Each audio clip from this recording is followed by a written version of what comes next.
of that play you made earlier in combination with this play, you lose out on a wave of minions because he pushes this into your turret. You give up a kill, and now look at your lane. Look at your lane. You're 48 CS to 61 CS, even kills, and you are our win condition right now. You can talk about your team feeding or doing something mid-game or late game, but Ahri's doing okay at this point in the game. She'd made some questionable plays this game, sure, but right now she's still doing well.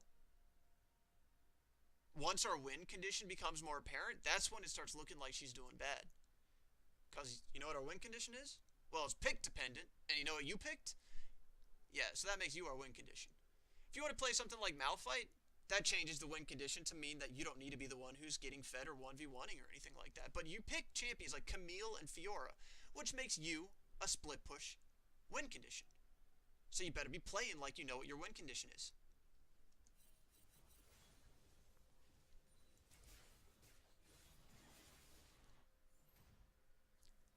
And we die down here. I don't think there was anything you could have really done about that. If you were alive and you teleported down there, a Renekton would have teleported down there too. So that wouldn't have been a very good teleport, I don't think.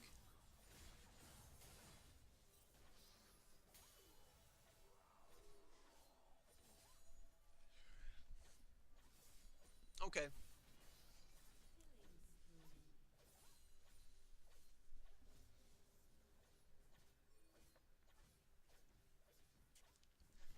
At this point, your junglers here, you're on the tower, and you're not going to get the tower this wave.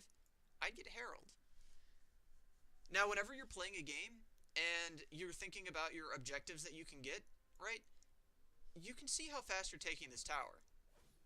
You know you're not going to get it this wave.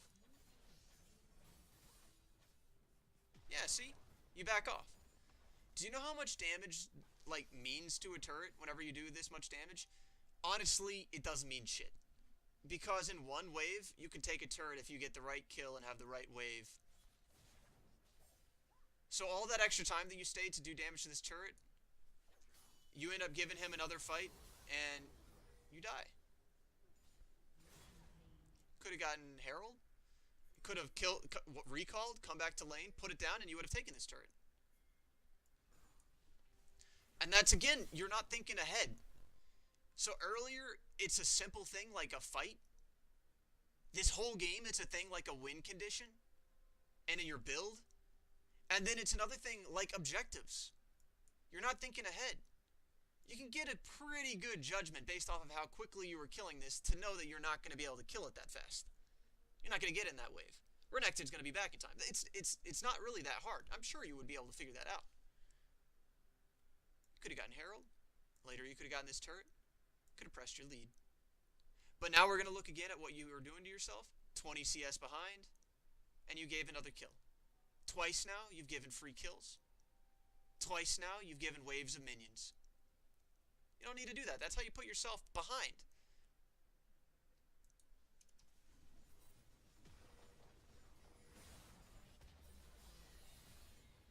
And now look, they got Herald. Now, I know I explained earlier, because I always talk about how I hate dragons. I'm the opposite with Herald. Herald is really, really easy to take, and it gives you a turret. As top lane, always be looking for this. If you can take a turret instead, yeah, take the turret instead. But you gotta know when to make the call, because this, if you play a lot of Fiora, if you play a lot of Camille, if you play these champions and you attack turrets at different stages of the game, remember how much damage you're going to do. You're not going to take this turret in that wave. You're not going to take this turret before he gets back. Be smart with your time. Think ahead. And I tell you that you weren't going to get this, but you ended up getting it. I know why you were looking for that. You were looking for it because your wave was in a bad spot. You had nowhere to be, and that way you were just roaming mid because you were trying to get something.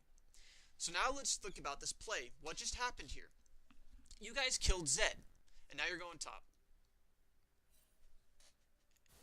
I would have told the Nidalee to go top, and I would have pushed mid in. Because you guys could have got damage on this turret, or at least push the wave in with Ahri, because Ahri wasn't comfortable pushing that wave in alone. Alright.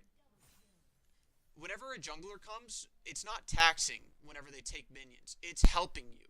It's pushing the wave in so you get a good recall. We didn't give Ahri a good recall.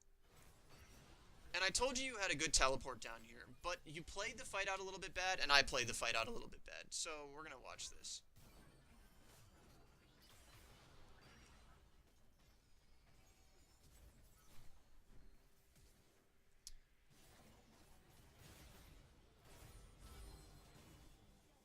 Alright, so right here, you're still choosing to go in, even though the fight is more or less lost. What you need to do at this point is be kiting back. Do you see all of their health bars? Nidalee is coming, so you potentially could get something here still, but you don't do that. You press this fight when she has her dash still, when she has everything up, and there's no way you're going to kill her.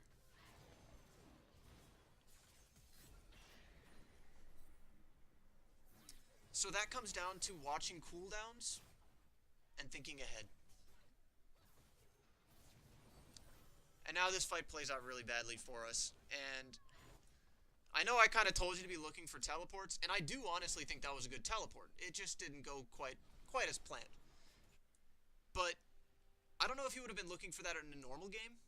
That is something you want to look for in a normal game. And here's their 1-3-1. And this is their win condition. So, as Fiora, whenever you're looking for teleports, you want to be making sure you're going to win the fight.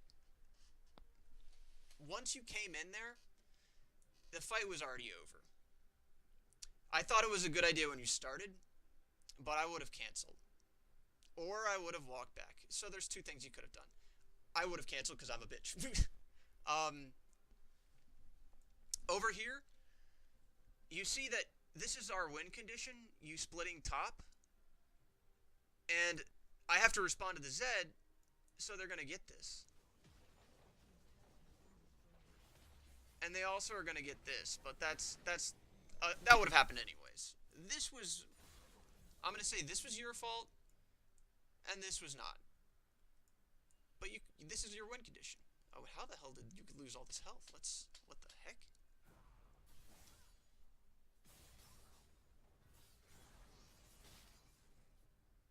I would have fought that. No, wait, you didn't have ult. That's right. You're doing the smart thing. But you're playing up unnecessarily far right now. You just wait for it to hit your turret. Yeah, just wait for that to hit your turret. Yeah. And let's not watch the Ahri. I remember watching it in game. It made me sad. Ugh. Alright, now we're gonna go back to it. So, at this point of the game, it feels kind of helpless, and let's look at the gold and know that it is. But let's think about some of the things that you contributed to this game. So you gave their team 2 turrets, alright, 2 turrets, and we also lost this one, which arguably could have been saved by you, so I'll say 2.5. We also didn't press this turret or this turret whenever you could have. See, I told you this damage doesn't mean shit. Look, we never got this turret this game. So let's pretend you got Herald, you didn't die here and lose this tower, and you didn't lose this tower. Alright? So this means that, let's see. I don't know if I want to do some math here, but I will. I will. I'm going to do it on my cell phone. Let's see. Calculator. I think that turrets give, let's just say they give like 600 gold times 3, and then we also were gonna say you got 1 turret. So this lead here would be a difference of like 3,000 gold about. I did really shitty rough math because I'm also gonna pretend CS and stuff like that.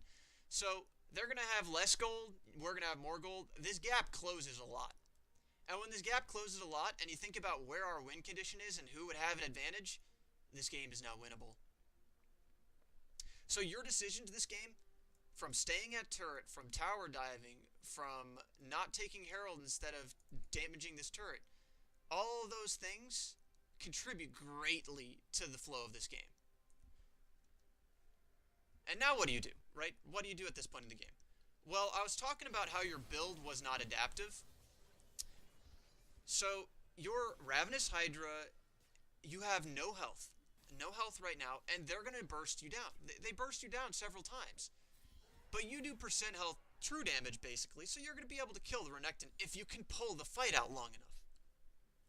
You're going to kill the Cho'Gath if you can pull the fight out long enough. Same with the Zed. So you're not in a position to split push anymore. You may have 4 kills, but they have people that can burst you and people that can kite you out and kill you because you're not building correctly. So now you're trying to group. You're playing Fiora. You can't group like this. This isn't how you win. Not with this build, not with this team comp. If you're playing Camille, you can try and group here because at least you have crowd control and something. Not as Fiora.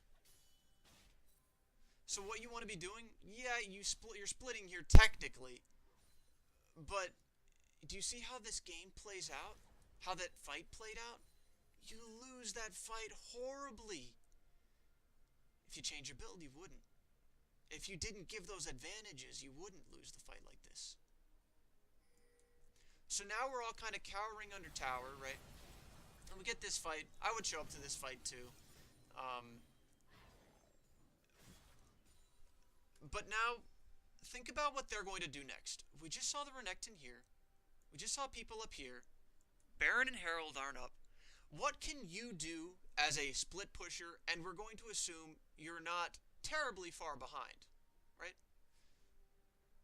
I would push bottom. This is when I'd start trying to create pressure on the map. And this is when you just start grouping. Now, we're going to lose fights. So, you being there without crowd control and you're not able to assassinate anyone, you're not going to change the fight. So what you need to be doing is making it so they have to respond to something else. If you start a push here, and this is a really strong push, they're going to have to send someone bottom. That doesn't mean stay bottom, but when they send someone bottom, you can look for a fight where we have an advantage.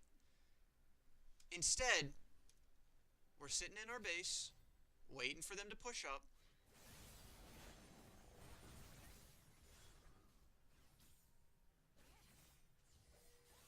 Still waiting for them to push up.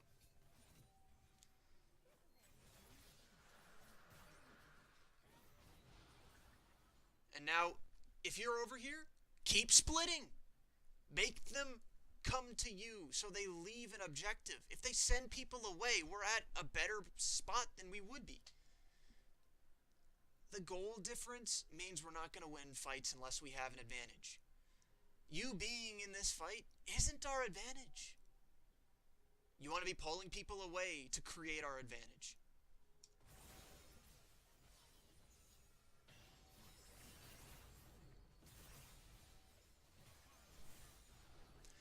We know they're going to respond to this. Baron's not up. If you were pushing this lane, this fight would have remained the same.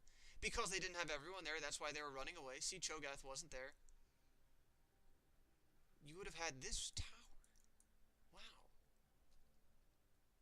Simple, whenever you start thinking about it.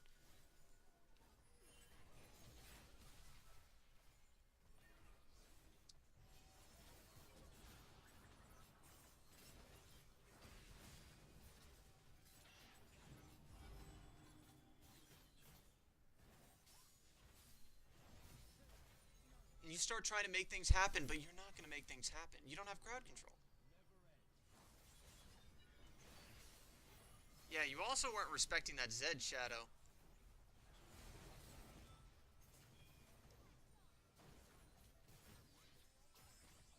Alright.